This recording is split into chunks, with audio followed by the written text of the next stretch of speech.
All right, we're going to go ahead and get started. Um, Thanks for joining us this morning. Our webinar today is really focused on making sense of opportunity zones. It's one of those things that we all hear a lot about, especially in really the past couple of months and over the past year. But a lot of us only hear about what it is and not really how we can leverage it in our communities. So we're going to spend a lot of time today talking about how you can leverage opportunity zones to drive new investment and development in your community. A couple of things before we get started. We are actually using a new presentation style. So our slides today are actually on a web page on our website. So if you can see my screen up here, if you go to theretailcoach.net slash opportunity zones webinar 2018, you can actually follow along with us real time on our interactive site. So you can follow along, you can scroll through the page, jump ahead. So if you get a chance, check that out. We'll also, if you see the buttons on the screen for the download the recording and the download the guide, we'll have some resources here where you can download the recording of this webinar after we're done today on that site. And then we'll have a PDF guide with some of the practical takeaways that we'll be talking about today. And you can download that here as well. But we're going to go ahead and get started and we'll jump into it. So here's what we're going to be talking about today. We're going to give a little intro into our company, The Retail Coach, for those of you that may be new or this might be the first time for you to hear from us. We'll also talk about our featured guests. We've got a couple of guys here from Manassas Capital who help communities go out and fund opportunity zones. So we'll get to hear from those guys. They're going to do a 5-minute overview of opportunity zones. So kind of a quick rundown of what we're going to be talking about in terms of when we say an opportunity zone, what exactly that is. They'll talk a little bit about the new regulations that came out in October and how that affects communities. And then we'll be answering some very specific questions that we get when we're in communities, as well as taking live questions from all of our live webinar attendees. So if you're in the GoToWebinar screen and you look to the right side of your screen, you should have a panel. There's a questions and a chat panel on that screen. So as we're going through the presentation, if you have questions, feel free to drop a question in there because we'll be monitoring those. And then at the end of the presentation, we'll spend anywhere from 10 to 15, 20 minutes answering your specific questions as close as we can to your specific situation or your community. So jumping in from there, I'll briefly touch on who we are at The Retail Coach. So we are a retail recruitment firm. We work with cities and economic development corporations to recruit new retailers and developers to their communities. So we work all over the country. We've worked in, I believe, over 500 communities now throughout the United States. And our main focus is really helping communities bring in new retailers and developers. I've got a couple of people on with me today from The Retail Coach. So I've actually got Charles Parker, one of our project directors, who's in our Tupelo, Mississippi office. And he's actually joined there by Kelly Kofer, our president and CEO, and another project director of ours, Will Klein. Hey, Charles. Morning, Austin. Excited to be on here talking about this hot topic, economic development. Awesome. And then we've also got John Lindsey and Mac Wilkie, partners at Manassas Capital, here today to help answer some of the specific questions about the capital side of opportunity zones and what you can do as a community to really drive that. Hey, John, Mac, thanks for joining us. Hey, guys, thanks for having us. So we'll just jump in from here.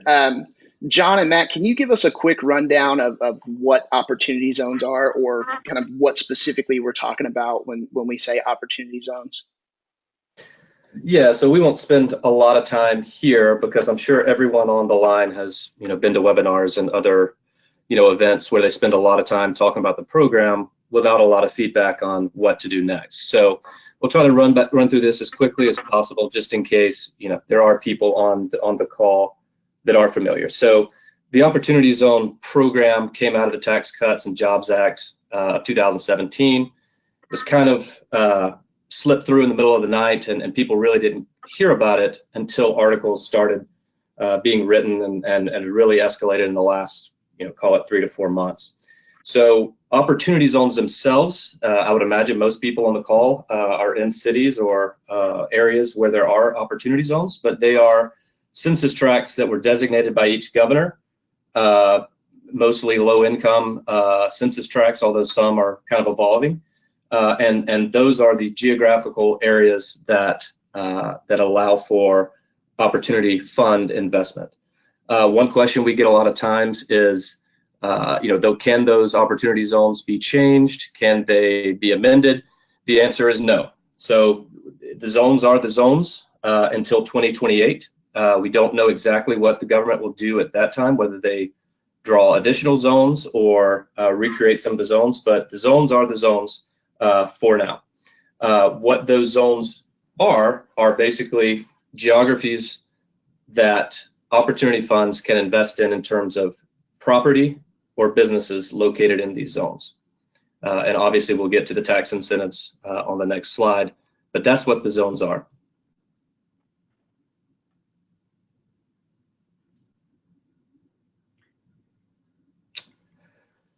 So I think Mac is going to talk about the core elements of the Opportunity Zone program and some of the tax incentives. Yeah, great. Thanks, John. So everyone, thanks for joining, and exciting to be talking to you about this. This is something that's, we think could be a really dynamic program and something we're very excited about. I think everyone has a pretty basic understanding of what we're talking about when we talk about the zones. And John just mentioned really their census tracts that have been designated by governors. The other core elements of the program are the funds and the investments made within those funds. So an Opportunity Zone fund is essentially a self-election that someone can make to invest in really 3 types of investments. And we'll cover those in more detail later, but those are mainly real estate and operating businesses located within the zones, and then also infrastructure can apply as well. So tax incentives is probably the biggest piece of the Opportunity Zone program, and really that's how we're viewing this as a spur for increased development in areas that need it. So really the program is founded on pretty major tax incentives that are offered for investments made in these areas through qualified opportunity funds. And you can break that up into 3 main pieces. One, and this is the first one off the bat, there's a temporary deferral of capital gains. So using a real life example, if you have an investor who has $100,000 in capital gains and they want to make an investment into an opportunity zone through a qualified opportunity fund, essentially they can defer the capital gains payable on that $100,000 for up to 10 years or 2026, kind of the earlier of that. So that's a pretty big incentive. Then over the course of the investment, you'll also be granted a step up in basis. So a 10% step up in basis after 5 years in the investment, and an additional 5% up to a total of 15% after 17 years. So this isn't something to just kick to the side. It's meaningful dollars in the pockets of investors, and it's a meaningful incentive that we think will get folks excited about taking a closer look at these communities and these types of investments. But really, for us, the biggest one, and we think it's going to be the biggest boon to this program, is a permanent exclusion on capital gains made for investments, made on gains within the fund investments. So if an investor holds their investment in the fund for up to 10 years, they can have a 100% exclusion on capital gains payable in that investment. So taking our earlier example of $100,000 in capital gains, if an investor's to invest all $100,000, and let's say over a course of 10 years, that doubles to $200,000, that $100,000 gain will be completely tax exempt.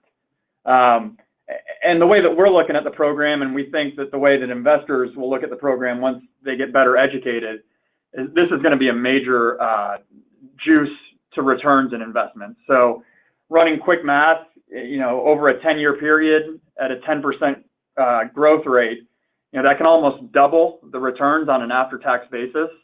And we think that that's something that will get investors sufficiently excited to really take a deep look at geographies and investments that they may not have been looking at, 2 years ago. Hey, Mac, a couple of questions from our attendees here on some of the specifics. What makes a fund a qualified opportunity fund? Is there certain criteria that has to be met to make it a qualified opportunity fund? So really the only major qualification is that it is a designated opportunity fund that is registered with the Treasury, and money has to flow through the qualified opportunity fund to be included in this program. So there can't be any direct investment into the projects themselves. Gotcha. And this is John. One thing I'll add is that to stay qualified throughout the 10 years, 90% of the funds or the capital within the fund has to be invested into opportunity zone property or businesses. So that's really the only ongoing broad compliance aspect of how an opportunity fund stays qualified throughout the process. You simply can't raise funds and let it sit on the sidelines. So everything about this program is driven towards investing private capital into markets that need it, and the government, as opposed to other tax credit programs that we've seen in this economic development space, it's pretty hands-off once the zones, which are obviously already been designated. The government is fairly hands-off from that point forward. Got it. A couple of questions really quickly so we can move into some of the practical stuff. When capital gains are taxed in 2027, 2028, whatever that 10-year period is, are they taxed at today's value or future tax value? Yeah, so the law says that the original capital gains tax that is deferred is either payable when the opportunity zone investment or opportunity fund investment is disposed of. So if someone puts in $100,000, they build a building and they want to sell in year 3 and walk away from the program, then they would sell then, or December 31 of 2026 if they want to go the full 10 years. The capital gains tax is the applicable rate today, which is pretty important because as administrations change, we may see a higher capital gains rate by 2026. Okay, got it. And then the second question there is there a minimum amount which can be invested for small projects? No, there's not. There's not. Go ahead, Matt. Oh, sorry, go ahead, John. I think that's something that we find so exciting about this program is, this really opens it up to communities and investors that may not have had either the wherewithal or the funds to take advantage of, previous programs. It's a very, very flexible, very open, and we think very dynamic program on that accord. Awesome. And then the next question we got actually leads us into our next slide. It was what types of businesses qualify for the investment. So we'll touch on that in a couple of slides here. But real quick, what makes opportunity zones so unique? Like, why are these different than other investments? Like, why are people excited? Why should they be excited about this? I think that the most unique and the most powerful part of this program is what I mentioned. After the initial stages and the setup, there is obviously ongoing compliance issues relating from project level finance up to the investor level.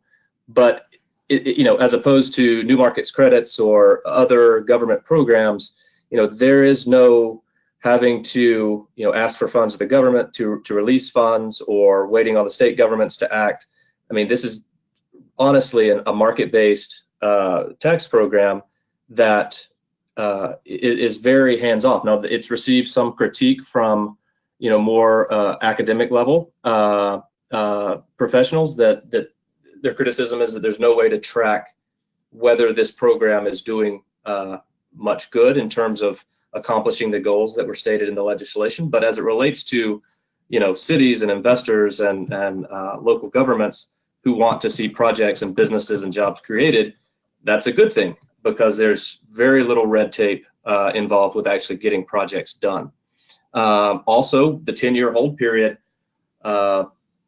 is valuable because it's patient capital. You're not going to see investors that want to get the full benefit of the tax incentives. They can't kind of, fly by night, come in, get the tax incentives and move on. It really rewards the patient capital.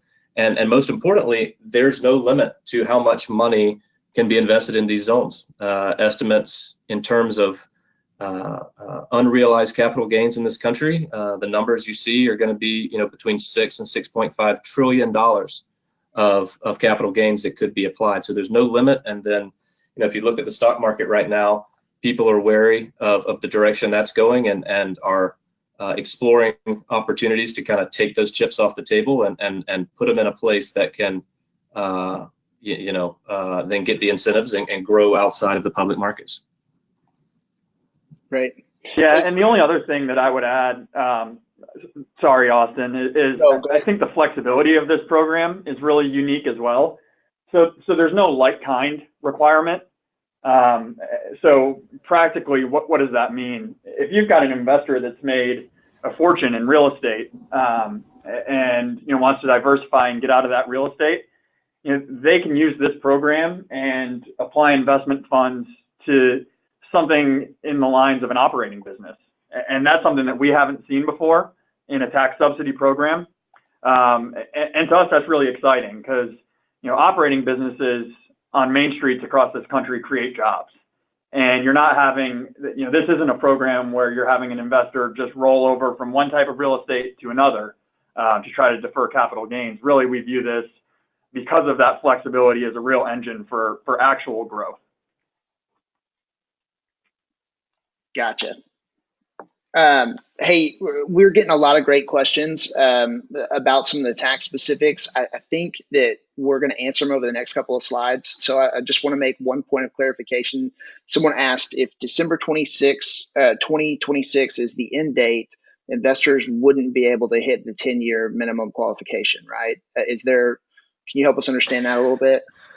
Yeah, so, there's a lot of people pontificating about that and reading it, and that's what the law says. If you think about it, in order to take advantage of the full step up in basis, right? So that really concerns the question of if there's not 7 years to hold it in between now and 2026, does investment have to come in before, December 31st, 2019 in order to get the full benefit?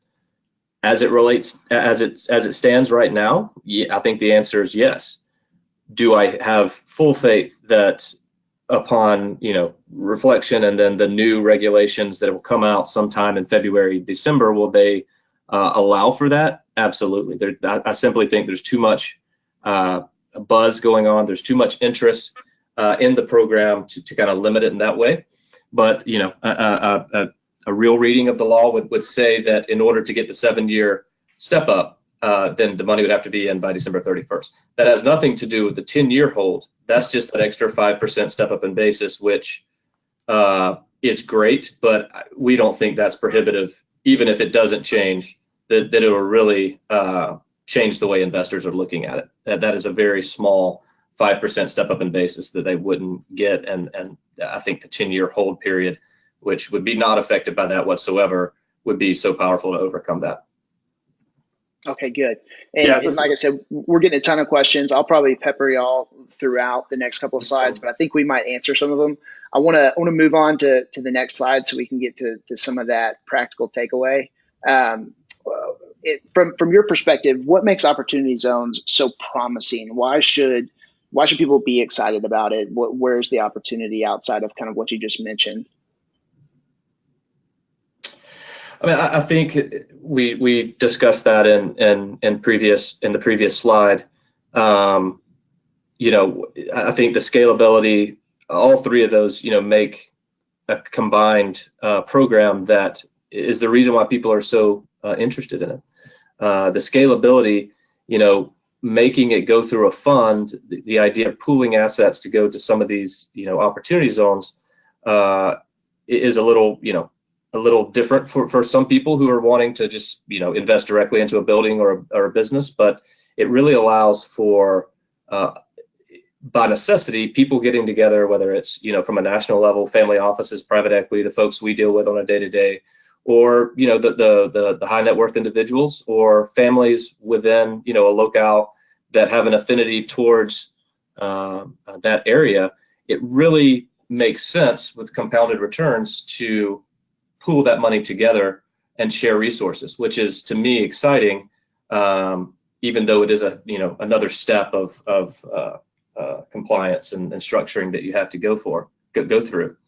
And then the simplicity. I mean, like Mac mentioned before, there's just very little government oversight here that will add complexity and slow down projects. If there's good projects and the money's there, there's really nothing standing in the way for these projects getting done. Yeah, I was going to dovetail on that, John. I think, and we'll talk about this in future slides, really the key here for getting things done is accessing doers in your community, investors, entrepreneurs. And, I think I'm probably preaching to the choir here that, to get stuff done, you want to have as little red tape and as few hurdles for people trying to complete projects as possible. So the simplicity of this program and the lack of that red tape, we think will get folks excited and not discourage people with good ideas from moving forward just because of red tape and hurdles and hoops that they don't want to jump through. Yep. Yeah. Tell us about the potential investment types. We've had questions before about, hey, what qualifies in terms of what can you do with these investment funds? What can you build? What can you do? Tell us a little bit about the real estate and business, and then touch on infrastructure if you can, for those cities that may have some infrastructure projects that could fall under that umbrella. Yeah, sure. So, I mean, anybody interested in this program, if you read anything or go on social media or whatever, I would say 90% of the people talking about this are going to be concerned with real estate because it is the easiest to wrap your head around, I think. So in terms of real estate, obviously the real estate needs to be located in an opportunity zone. It can be anything new. So a new ground up construction applies. No problems there. The redevelopment aspect falls upon a substantially improved standard. And what substantially improved means for an existing building that is acquired would be basically your additions to basis over a 2.5-year span, so 30 months, must be equal to your original basis. Said more simply, if you buy a building for $100,000, you've got to put in $100,000 over the next 2.5 years. We'll see in the updated regulations, they clarified that, and the land itself, the value of the land, is not included in that calculation. So that made things much easier when you're talking about, historic tax redevelopment, Main Street redevelopment. So in that situation, if the land is worth $40,000, then the developer or the investor would only have to spend $60,000 on the building over a 2.5-year period. So although that may not work in all situations, that does open up the door to a lot more projects that could be applicable. So the rules there are and this is one we get a lot, and which I know you guys get a lot on the retail coach side, is when does the real estate have to be acquired? The rules say that the real estate has to be acquired by the Opportunity Fund post December 31, 2017 from an unrelated party. So we'll get into what are the options for someone who owns an existing building and wants to take part in the program, but those are the rules. So moving down to businesses. Real quick on the real estate front, under real estate, can new residential units qualify, or market rate units or subsidized units? Do any of those apply? All those? Yeah, absolutely. Single family rentals apply. Any type of commercial development, whether it be retail, whether it be multifamily, whether it be, like I said, historical tax development, workforce housing. There's really no regulation right now on what types of buildings can comply with the rules. There are certain types of businesses they call sin businesses, which would apply to real estate as well. So obviously you can't build a golf course or a gambling hall or payday loans, anything like that. But anything else applies. And real quick on the Main Street redevelopment, a lot of what we do is help communities focus on growing their downtown, their Main Street, bringing retailers and restaurants in. That's exciting to me. We're working in a city in California that has a really awesome downtown. They put a lot of money in redevelopment funds into it. They've got a group that kind of privately does the development and does some partnership with the city. Can that group, if they've already made some investments in that Main Street, can they take advantage of the opportunity zones as well, or are they kind of trapped because they've done stuff before? Is there opportunity for them? Does that make sense? Yeah, I mean, for any additional buildings that they want to, acquire or redevelop in the downtown area, absolutely it applies if it's post 2017. If it's prior to 2000, could they use? So let's say they acquired new property post 2017. Could they do infrastructure on that for like additional parking on Main Street and those types of things as well? Yeah, absolutely. Awesome. Great. Well, you were moving on to business. I'll let you go on there. We can ask some more questions later. Yeah. So as Matt referenced earlier, everybody's running towards real estate. All the literature you're going to read online revolves around real estate, but we think, the most potentially impactful part of this is from the investor side, and the economic development and the local community side are obviously businesses, and these businesses will obviously be housed in real estate. So it's a great combination of both. But any new business, any startup, and don't think necessarily hoodies and flip-flop type of tech startups, but any type of new enterprise in these opportunity zones can be invested by the Opportunity Fund. Expanding existing businesses, just because it's not a new business, say it's a manufacturing plant that wants to expand and take on growth capital, the Opportunity Fund can come in and provide that growth capital in the way of being a minority investor into the business. So any expansion of business, both facilities and in the capital stack apply.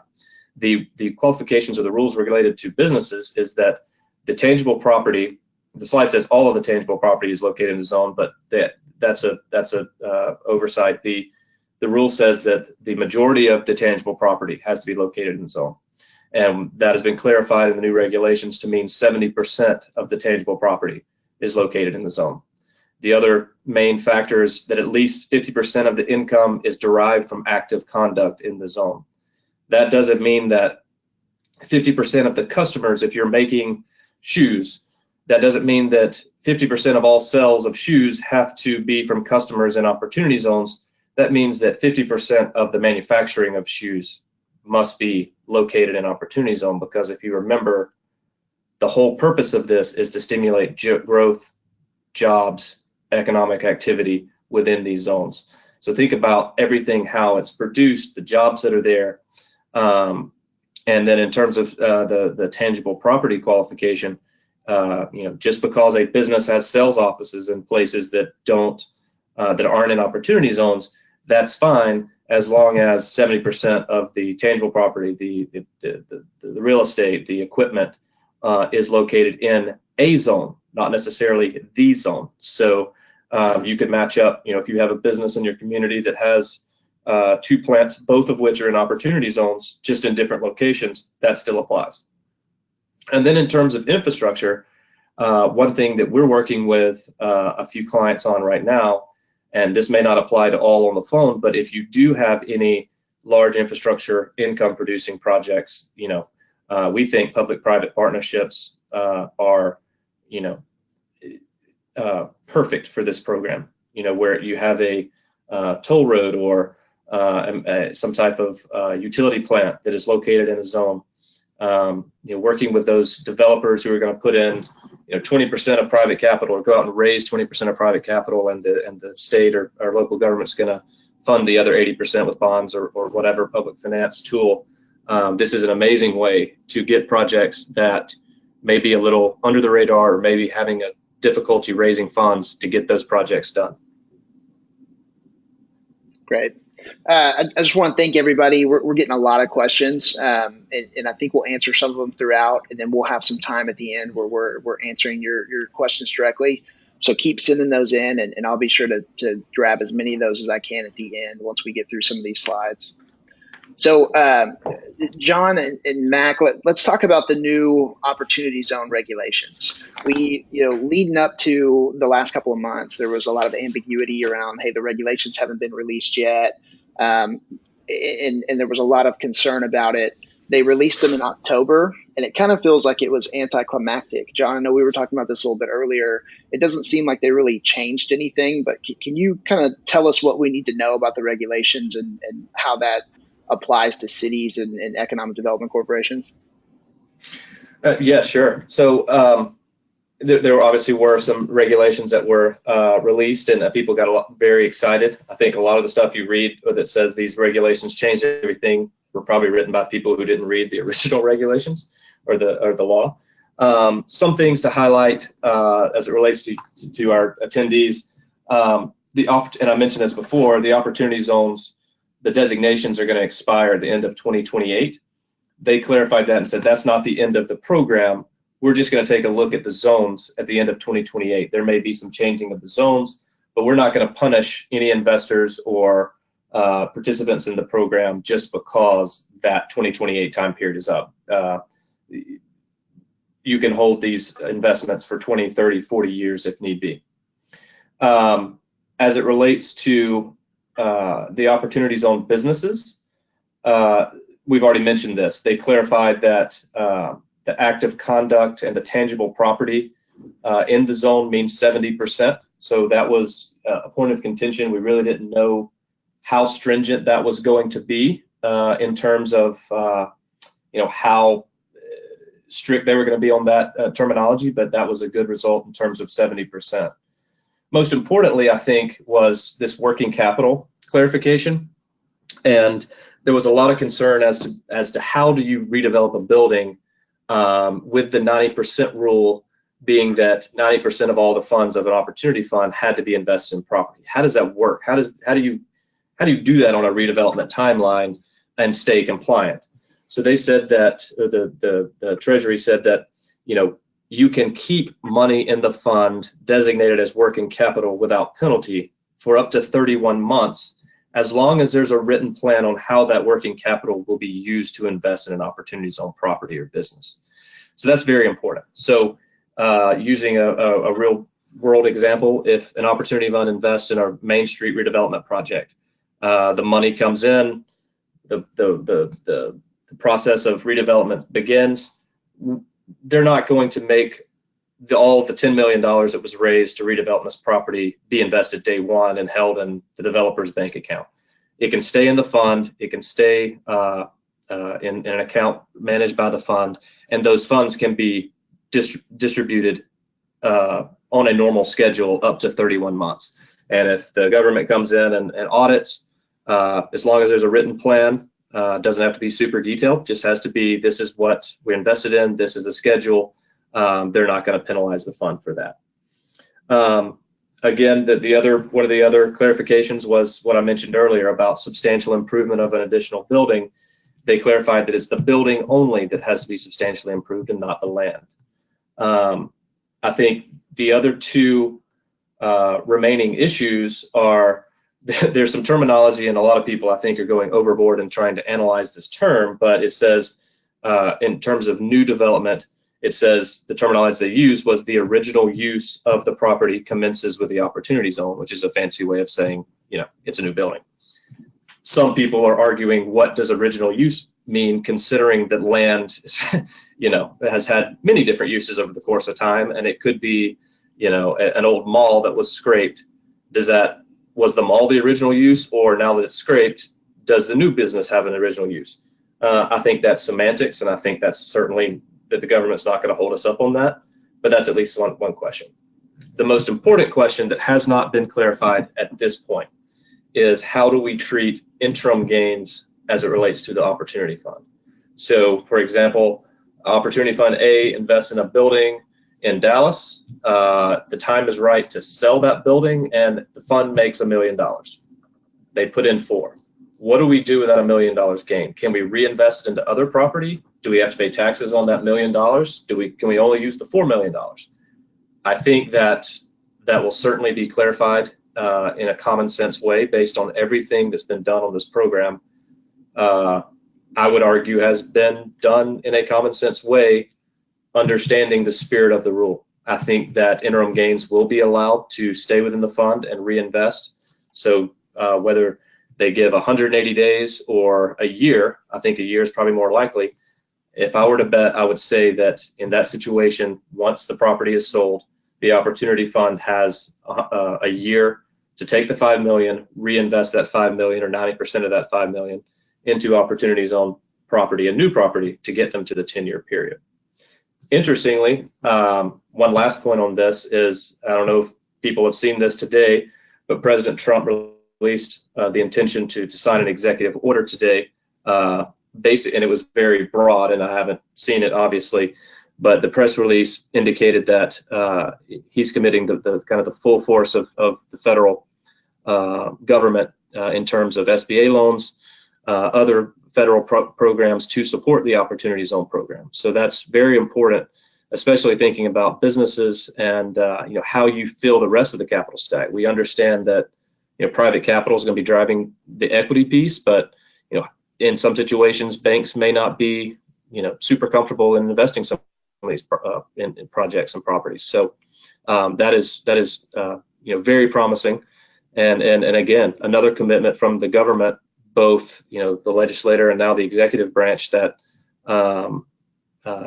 this program is one that the government's committed to and don't want to see fall by the wayside. So that's super important as well. Great. Thanks for that rundown. And I want to emphasize, we'll have John and Mac's contact info up there as well as ours. I feel like we could talk about opportunity zones and very specific details of kind of the regulations and some of the new stuff that's come out all day. So I want to move to our next section. We're going to answer the questions that we get most from community leaders when we're in communities, and really try to be as specific as possible. And then we'll work into some of the questions that we're getting from attendees as we go through there. But John, Mac, I'll throw the first question to you. How can local governments take advantage of opportunity zones? What are some specific things that they can be doing to try to leverage this resource in their community? We think that the Opportunity Zone program is an amazing program, obviously. We think that it'll allow places to attract capital that would not have been necessarily looking to invest in these locations. That being said, we don't think that it's powerful enough to simply attract all these jobs and properties by just osmosis. We think cities, city leaders, economic development professionals, local businesses, local families, all groups within a city should be working to trade thoughts, work together on how do we do this. And I think that every question or every step along the way, you should be asking the question, how do we attract capital and drive investment in the projects that make sense and benefit the community? Not just growth for the sake of growth. And you guys already do this, so I'm kind of, like Max said, preaching to the choir. But from the Opportunity Zone side, we don't think it's enough for some places. There are some places in Dallas where I live that is gonna, shovel-ready projects that are gonna get funded because they were gonna get funded anyway. But for everyone else, it's gonna take a team driving forward. I would say be proactive now.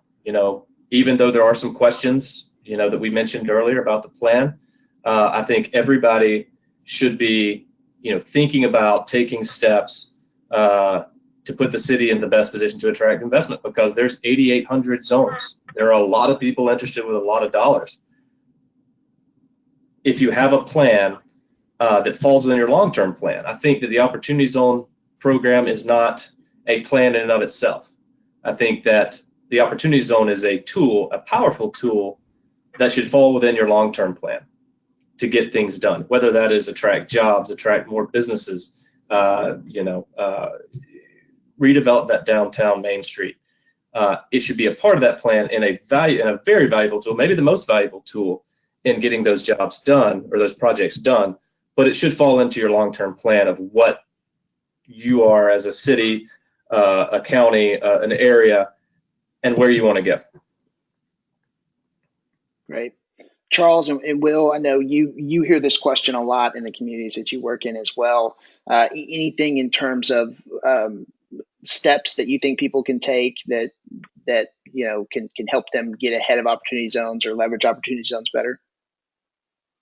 Yeah, I think the biggest thing here is, John just mentioned there's, almost 8,800 opportunity zones. This is a competitive market, and these communities have to be ready to pitch their project, pitch their market to these investors, whether they be larger opportunity funds or even local investment, like these guys have mentioned. So understanding what some feasible projects, some local partnerships that they have, whatever they can do to pitch and have this project pipeline is really one of the best ways that communities can really be ready to attract that capital, be ready to receive it.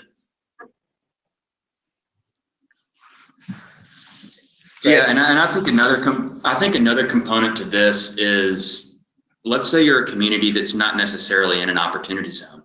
If you're competing for new business with other communities that do have this tool, I think it's helpful to know exactly what your competition has and what they are offering developers. And maybe, in a few years when Treasury or the federal government goes back to the drawing board, you guys, those who don't currently have opportunity zones within their city limits, you guys can go to the federal government and make your case that maybe you would like to be considered in the next round.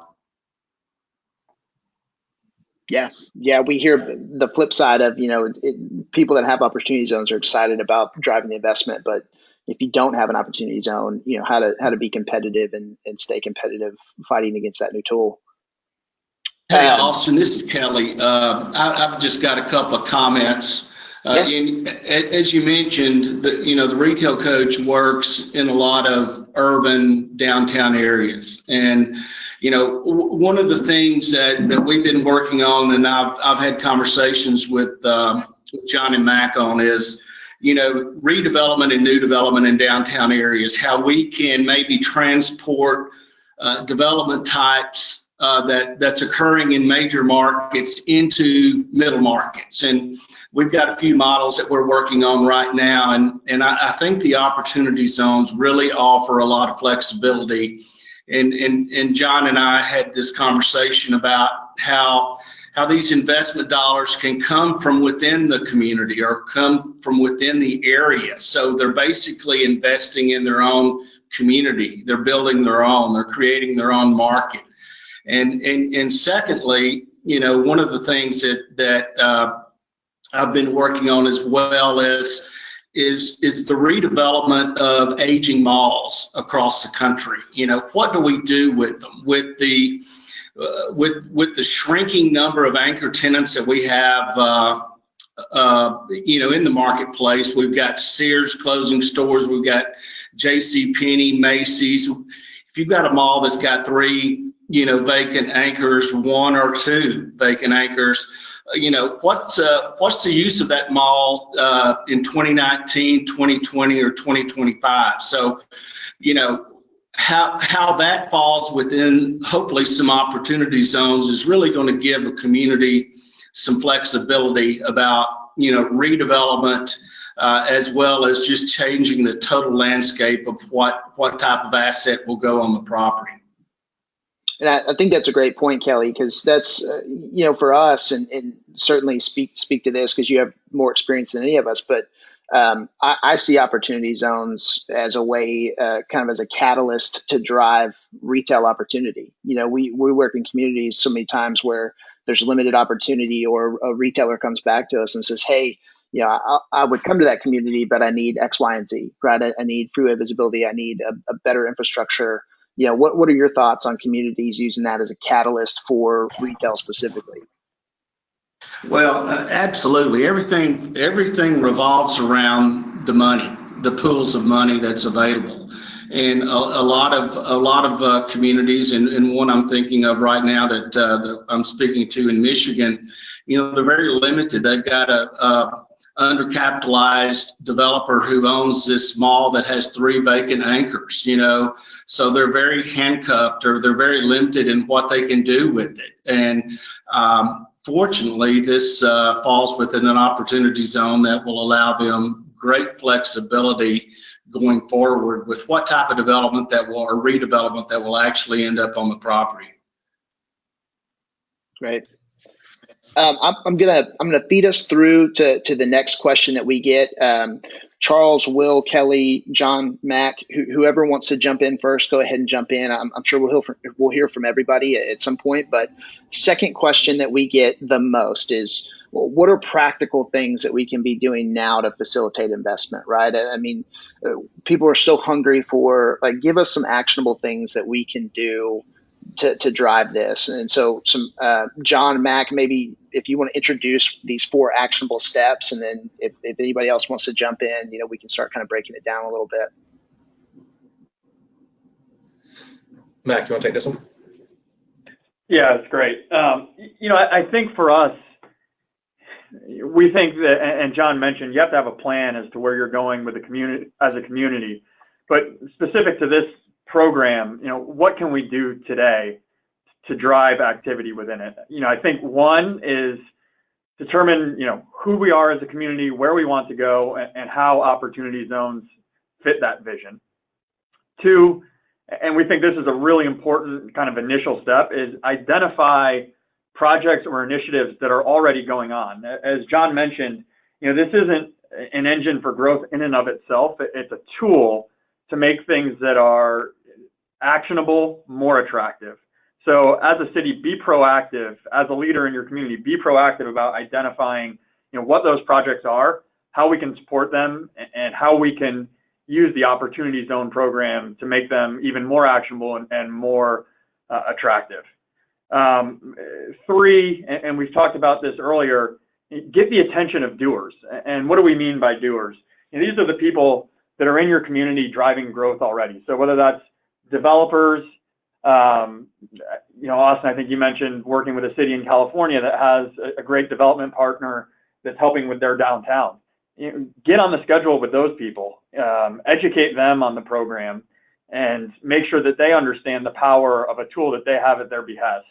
And then also providers. So, be ready to have discussions and tools and education that you can use for investors and funds, whether they be local, and we think there'll be a lot of affinity-based activity within this program, all the way to, regional and national investors.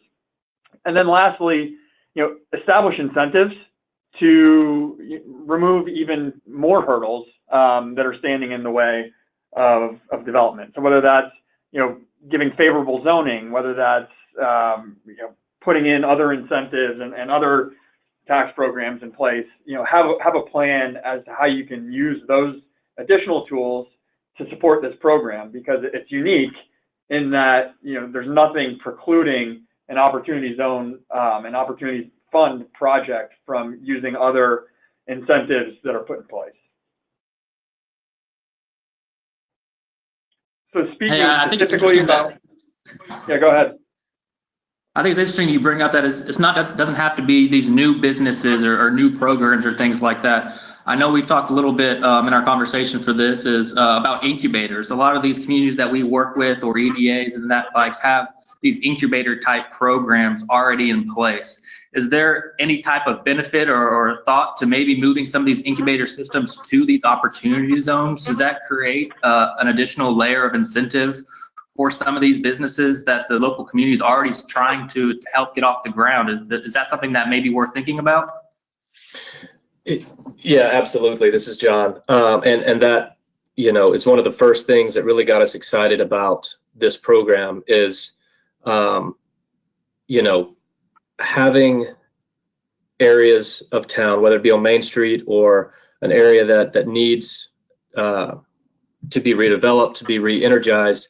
We think there's a great opportunity for, cities themselves or economic development corps or some form of local government to take the first step and move into a building and have something along the lines of, you know, a startup incubator, or working with local businesses, or, you know, workforce training. You know, that a lot of problems in kind of rural to small town America right now is that businesses, you know, want to see that employee base able to do the job that they can provide for them. Those types of spaces are prime for downtown development. And if the city can move first, be that first mover, then you see kind of the restaurants, the, you know, the shops, the other retail, you know, follow along. What that would do was provide, you know, some things that are, you know, probably in bigger parts of the country in terms of the education that the community gets, that, you know, that those abilities to, you know, start new businesses, or even consider it an option that I could start a business in my local community. We think that you guys could be the leader in that, and we're working with a couple of people on kind of figuring out what that is, and kind of bringing those dollars to those projects, because everybody wants to see, everybody can see that, you know, the jobs that are being created in this country are exclusively on the coast, and they're exclusively in, you know, a handful of markets. There's been very little job growth in kind of the middle of the country. So we think that's an amazing idea to kind of say, well, if the investors aren't going to go first, let's go first, and let's create something that not only revitalizes from a real estate perspective or a Main Street perspective, but also provides a massive amount of value for our community. And, you know, thinking through what that looks like, and, you know, whether it's been partnering with a, you know, local college or university or community college, junior college, to provide some of that content, you know, we think it could be super exciting, and an idea that could be beneficial in a lot of different locations. Hey, just a quick note on a time front. I think we're pushing 50 minutes right now. We're gonna keep working through this section for a minute and just highlight these 4 actionable areas, and then we'll get to the frequently asked questions and some of your live questions. So if you can hang on with us for another 15-20 minutes, if you have to drop off at 11 or whatever time it is in your zone, we'll send a link out with the full recording of today's webinar and some additional resources. So if you have to drop off, we'll be sending that to you. But if you can hang with us, we'll try to get to your questions in a few minutes. Sorry, John, I kind of cut you off there, but let's jump into that second bucket, that identify key projects or initiatives. Can you kind of break that down? Yeah, I mean, I think that kind of goes back to our previous point about that opportunity zone tax incentives are powerful. They're not powerful enough to take a bad project and turn it into an amazing project. The investors are still going to want to see you know, actual investable projects that would have made sense before this program ever existed. It has the ability to take a good project that returns are maybe in the 5 to 10 range and turn it into something that's very you know, actionable for that investor. Even more so for, you know, someone with an affinity to the location. So I think it's important, as you look at your opportunity zones, to think about, be real, and identify actual investable projects. And look at, you know, the zone itself, and look at what makes this zone competitive. What are the things going on in this zone? What are the anchor institutions in this zone, whether it be a hospital or a large employer or a university or a college or a high school, or even, you know, the natural surroundings. There may be a river that goes through it. You know, something about these opportunity zones that make the projects and make it unique, and then put that in your plan, highlight that.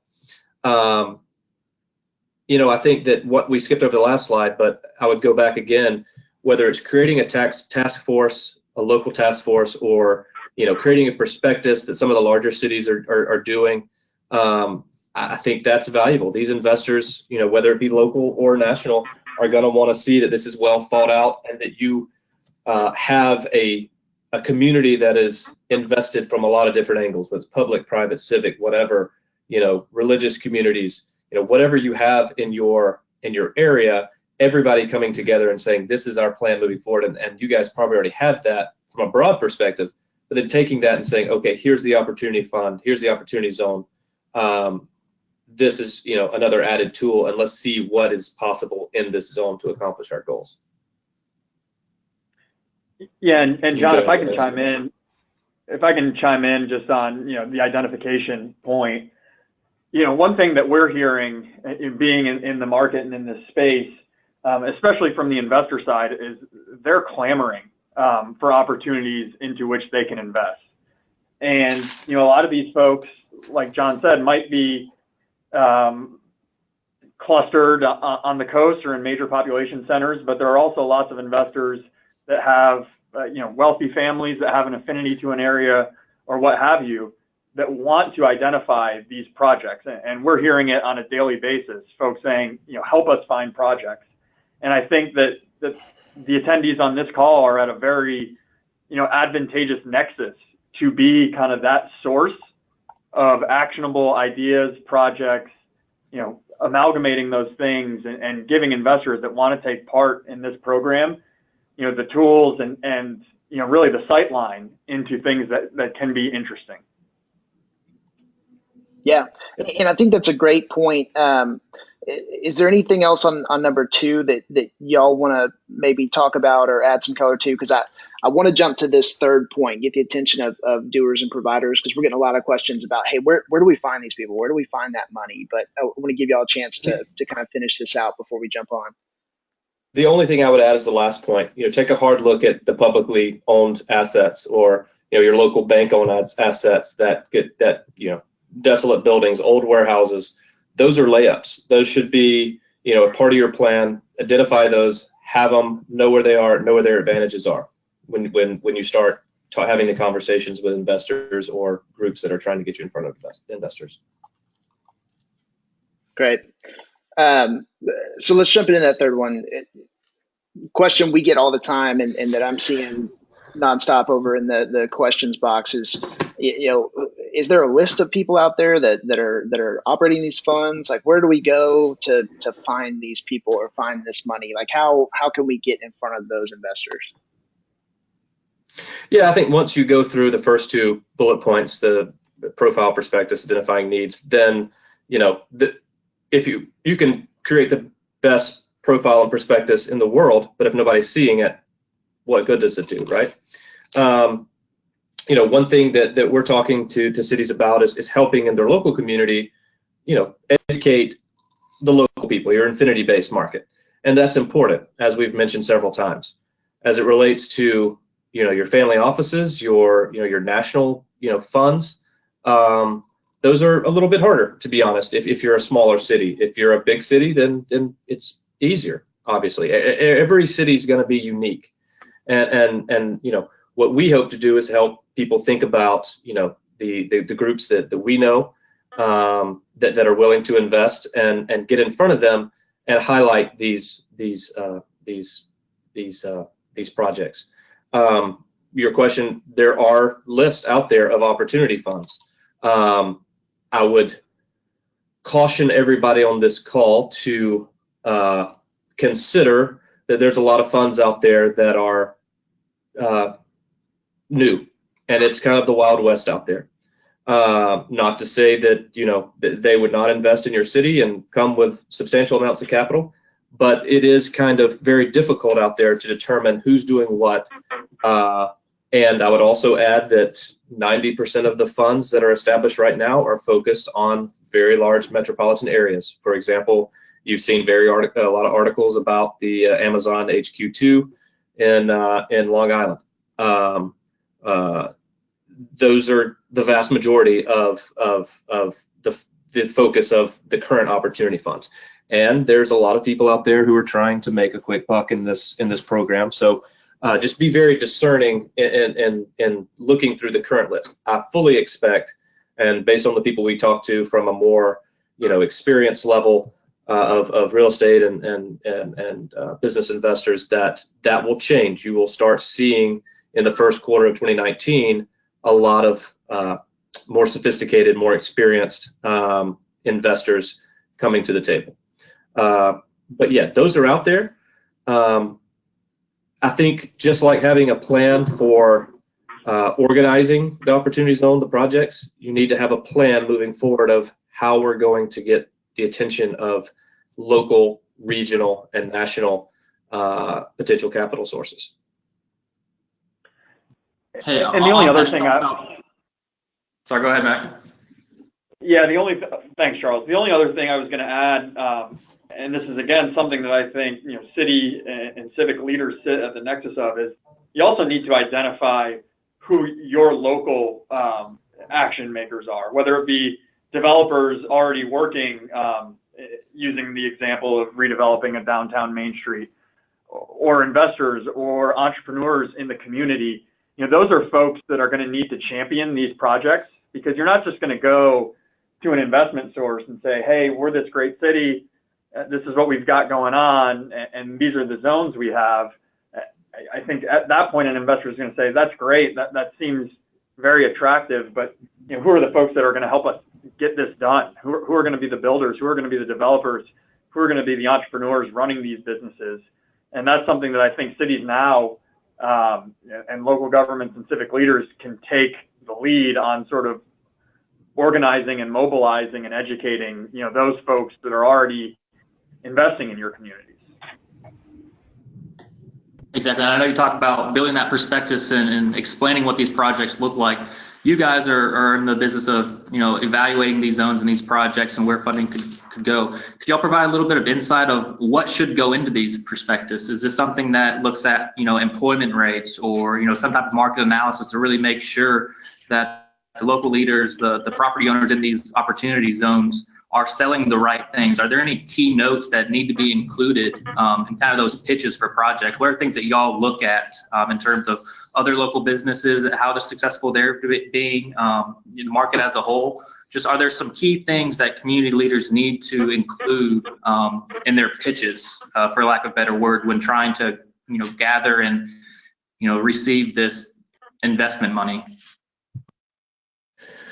Yeah, I mean, I think that very broadly and very high level, you want to set the economic context and provide the reason to invest, right? And depending on your plan, every city is unique. Every city needs to be authentic, because it's our belief that if a city is not will not be successful unless it's authentically that city, the history of where they came from, where they are now, and where they're going.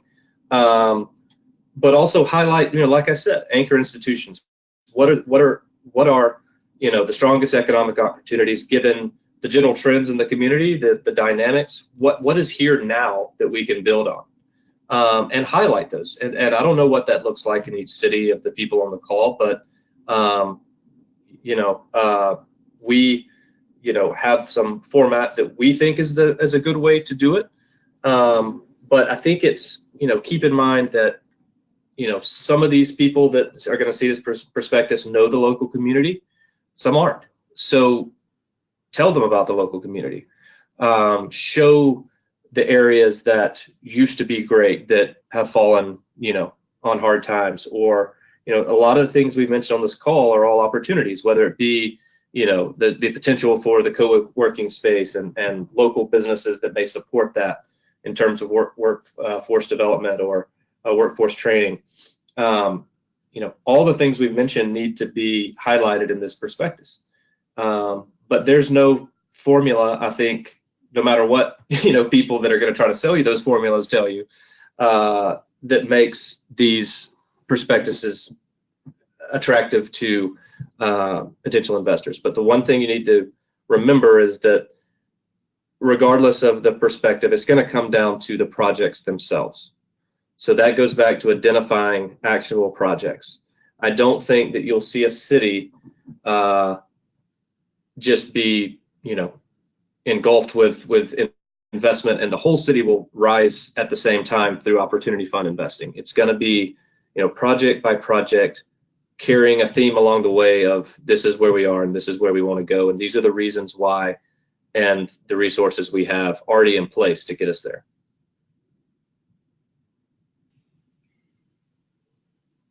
What about you talked a little bit about kind of encouraging that investment by putting the perspectives together, kind of selling the community, selling the opportunity. Talk a little bit about establishing incentives and kind of making it easy for those funds to come in. What are some things communities can do to kind of break down those barriers? Yeah, I mean, anything, whether it be additional tax incentives. I read an article the other day about a community that's, another $25,000 tax credit tacked on from a local level. Property taxes, whether they're abated or lowered. Just, from a city perspective, if you identify a plan, then we're talking to professionals in this space. So you guys, know this world, better than anyone. Just make it easy. Just imagine you're that investor looking at a project that may be familiar, maybe not with this area, and remove any impediment that may get in the way, slow it down, or make it unattractive at all to providing that capital. Again, moving back to the original question that we said keep in mind throughout this whole process is, does this action, does this zoning regulation, does this make it easier to attract capital to these projects that we want to get done and grow jobs and help our community? Again, that could look a multitude of different ways, but I think if you keep that in mind, I think that the answers are somewhat easy when you get down to what actually we should do to remove those impediments. Right. Charles, Will, Kelly, any other final thoughts on the actionable steps or anything to add? Yeah. Jump into these questions. Just kind of one more example that I know we spend a lot of time on the ground in these communities we work in, and a lot of these opportunity zones cover downtown, historical downtown areas, especially more, middle markets to rural America. And we find a lot of these property owners are second, third, even fourth generation that own these historic buildings downtown. A lot of times they're vacant or they hold antique shops. And a lot of times they don't want to sell their property because it's a family thing. Is there any way that being in opportunity zones can either leverage them to maybe push them a little bit further? Or is there a way for them to get access to capital to maybe improve these buildings? I think a lot of the folks on our call see existing property owners as a potential, impediment to some of these things. What does having those buildings in an opportunity zone, is there anything else that opens doors for that these community leaders can maybe get a little creative or educate those folks? Yeah, I think that goes back to building, a task force or a team or, a group of people all invested in this program. If you're owning a building in an opportunity zone, your options on its face are limited, right? Because the rule that you have to have acquired, the opportunity fund would have to acquire the building post 2017. The other rule says that you can't self deals. So I can't have my son start an opportunity fund or, my niece and sell the building to her and keep it in the family. What you can do is sell to an opportunity fund as long as you're not any more than a 20% owner of the opportunity fund. So, if there are a group of owners, group of families who, for all intents and purposes, own the majority of a property downtown, then they could start an opportunity fund and take part of the program that way. They could also buy ancillary properties close by to their building that through an opportunity fund that and keep the ownership of the building currently, like an old theater. They could buy the theater itself may not be able to take direct investment without selling it. But the property surrounding that area could, you could work with and boost the value and maybe then, complete that renovation that you wanted to with the surrounding property values raising and more things to do around that old theater. But I think the easiest way would be, to bring groups together, start a local, opportunity fund. And then, if there's 4 families that own 4 buildings, that would be, somewhat easy to reach the 20% threshold. They would still have obviously an equity interest in the opportunity fund. They would retain ownership, but unfortunately, the law is pretty comprehensive to prevent self-dealing. Again, going back through that model of trying to prevent people from taking advantage of the program just for the tax incentives, and making it where it really betters the community and stimulates growth and jobs. So I think those are your two options: buying ancillary property, or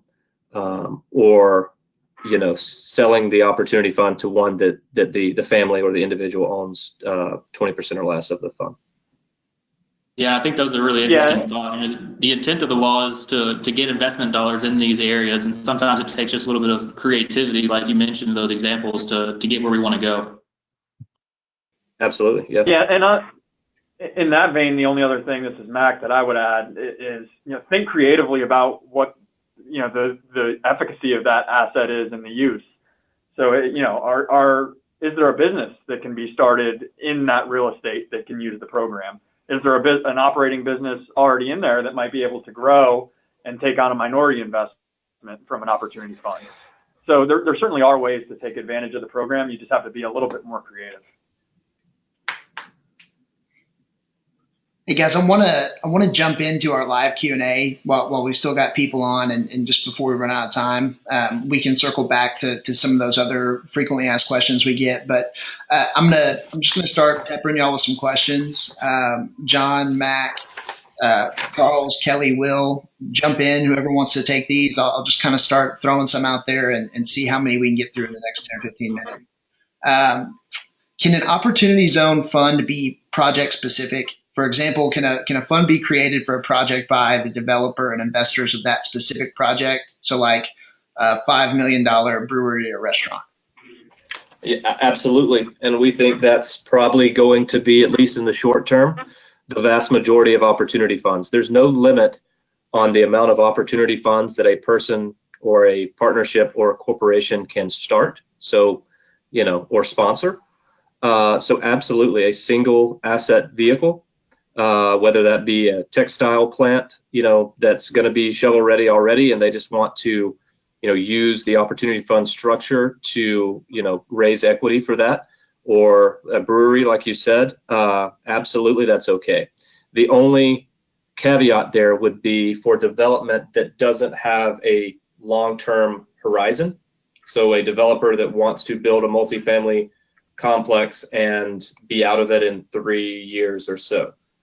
In order to keep the investor tax incentives alive, they would have to sell, take the profits, reinvest. So that's the only question we get from developers and entrepreneurs who want to do a single asset vehicle is, making sure they understand that they may have to do 2 of those throughout the course of 10 years. Unless, of course, the plan is to underwrite the project that it for be a 10 or 11-year hold, then there's absolutely no problems whatsoever. Yeah, and the only thing I would add, I think John mentioned it, our thesis is that that's going to be a major driver of activity in this market. I would just encourage, those investors and developers to make sure that they're prudent and smart about complying with the program, having controls in place, et cetera, to make sure that they are compliant, they stay compliant, they stay up to date on the regs and things that happen within it. Can you paint a picture for someone who's either a city official or an economic development manager director? What would it look like to start their own fund? Whether that was like a city fund or an ED-backed fund, how would they go about approaching starting a fund of their own?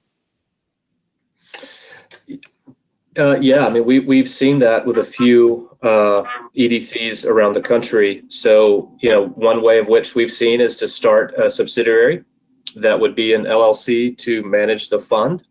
Obviously, they retain the services of, someone like us to kind of manage that back end, to handle the tax compliance, to help them source capital, to stay up to date on the regs, because we will see an evolution of the rules as we go along. But I don't see any problem with that. And in fact, if it is a subsidiary of a nonprofit, you probably won't see some of the fees that private sponsors will charge. So it may be even more appealing to some of the investor base to invest into an operation like that.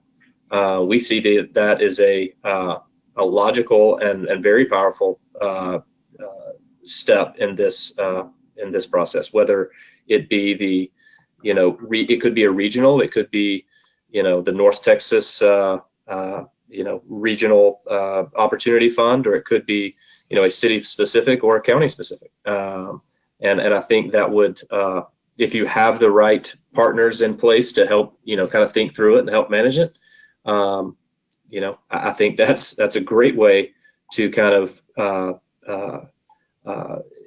alleviate some of the cost considerations, as well as, you walk in day one with not this person or this private citizen that's starting this fund. You have the full kind of backing of the local government, which is very powerful in terms of investor comfort.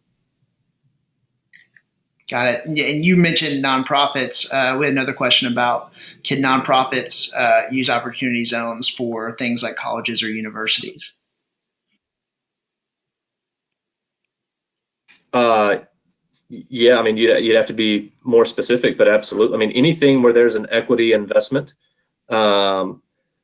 obviously the investors are going to want to see some return. So if it's a building that the nonprofit's going to build and lease from a, property owner, absolutely. I mean, there has to be some return. So there has to be some money, exchanged hands along the way, but absolutely. I mean, so a build to suit would be a perfect example of something that's very actionable and doable there. So it kind of dovetails into what we were talking about earlier with maybe an incubator or an EDC being a tenant.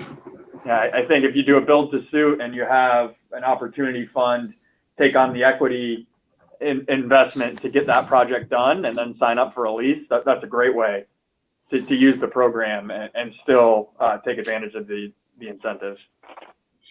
That plays into another question we got. Would the guidelines allow for a developer to do a long-term ground lease with the current owner maintaining ownership of the land, but the developer or the fund owning the building?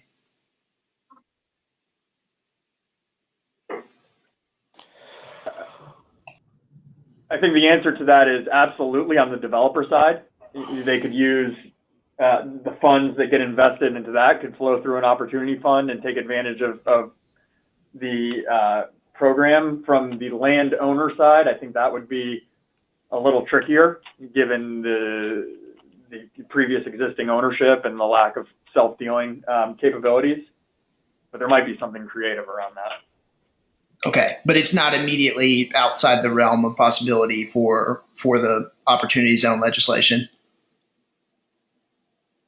No, and I mean, to be honest, the only thing that is strictly prohibited in the actual word verbiage of the law is this sin business concept. And there's a lot of people thinking very creatively about how the rest, situations or examples like that fit in. But there's very little expressly prohibited in this law. So, yeah, I think it's absolutely worth the exercise of thinking through interesting examples like that. Okay. We're getting a lot of questions just in general about some additional resources, things like flow charts for setting up a fund and some of the specifics of that. On those types of things that are a little bit more detailed, we have everybody's email and we've got your questions recorded. So we'll follow up if we can't touch on something right now, or if we need to send you some follow-up additional material. One of us will be in touch with you, whether that's myself, Charles, Will, Kelly, or John and Mac. But we'll make sure to follow up with you and make sure that we answer those questions for you.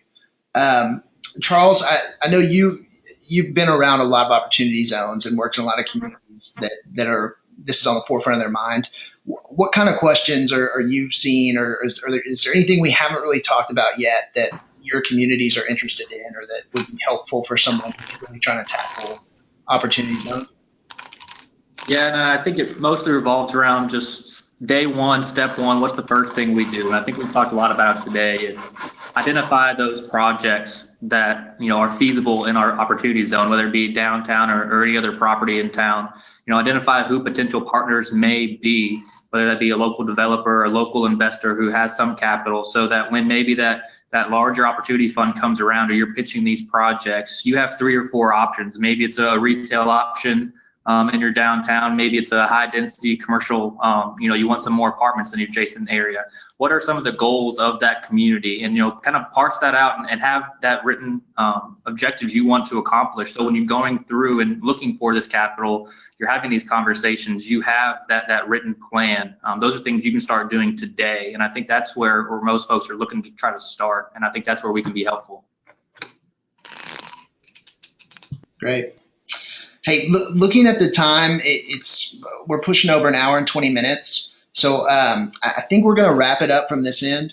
What I'll do is I'll leave this webinar screen up for a few more minutes, probably 5 or 10 minutes. If you're still with us and you have a question we didn't get to, or there's something that you want to ask, type it in that questions box so we have it, and one of us will follow up with you and we'll make sure that we get you an answer to that question.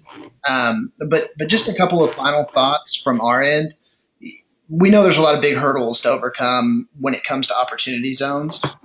Some of those are understanding the project types that fit. We talked a lot about that today.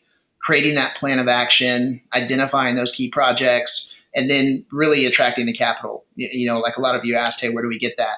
So we actually are strategic partners. So we work with Manassas Capital to help solve those challenges. So if there's something that we can do to help on that forefront, let us know. We live in that world. Certainly feel free to reach out to any of us. Our email addresses are there on the screen. And then you can get in touch with any of us at theretailcoach.net or manassascapital.com. But, we really want to help communities get out ahead of opportunity zones and make the most of them. John, Mac, Charles, Will, Kelly, any other final thoughts before we shut it down? No, thanks everyone for joining. That was great. Yeah, I was going to say, we spend a lot of time in the local communities, and we get asked specific questions all the time. So if you didn't get to one of the questions you had on your mind, please feel free to reach out to us.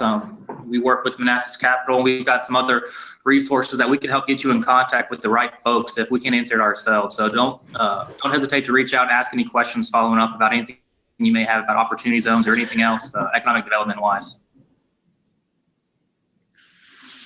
Great. Well, thanks so much for joining. Like I mentioned, I'll leave this screen up for a little bit so you can get our contact info and add those final questions. And then just one more time, we'll be following up probably tomorrow morning with a link to this interactive presentation. So you'll have all of this information along with a link to download the recording and download some additional information as well. But thanks so much for joining us. We'd love to help you if we can on opportunity zones. Thanks so much. Thanks, guys, for joining. Appreciate your help in answering these questions. Absolutely.